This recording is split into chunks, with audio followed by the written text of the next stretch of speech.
AP deputy CM Pawan కళ్యాణ్కు హైకోర్టులో ఊరట దక్కింది. గతంలో వాలంటీర్లపై పవన్ కళ్యాణ్ చేసిన వ్యాఖ్యలకు గుంటూరులో కేసు నమోదైంది. దీంతో ఈ కేసును సవాల్ చేస్తూ హైకోర్టును ఆశ్రయించారు జనసేనాని.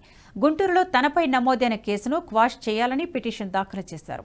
ఈ పిటిషన్పై విచారణ చేపట్టిన హైకోర్టు కీలక ఆదేశాలు జారీ చేసింది. ఈ కేసు విచారణపై స్టే విధిస్తూ ఉత్తర్వులు జారీ చేసింది. తదుపరి ఆదేశాలు వచ్చే వరకు ఈ స్టే కొనసాగుతుందని స్పష్టం చేసింది కోర్టు. కేసు తదుపరి విచారణను 4 వారాలకు వాయిదా వేసింది ఏపీ హైకోర్టు.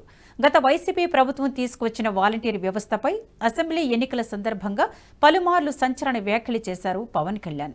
వాలంటీర్ వ్యవస్థ జగన్ సొంత సైన్యంలా మారిందని, ఆ వ్యవస్థను మొత్తం రద్దు చేయాలంటూ హాట్ కామెంట్స్ చేశారు జనసేనాని.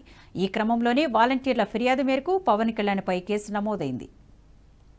ఈ వీడియో మీకు నచ్చినట్టయితే లైక్ చేయండి, 10 మందికి షేర్ చేయండి. అలాగే కామెంట్ల రూపంలో మీ అభిప్రాయాలను మాతో పంచుకోండి. Nationalist hub group of channels ను సబ్స్క్రైబ్ చేసుకుని తెలుగునాట జాతీయవాద జర్నలిజాన్ని ప్రోత్సహించండి. ఈ వీడియో కింద ఉన్న బెల్ ఐకాన్ పై క్లిక్ చేయడం మర్చిపోవద్దు.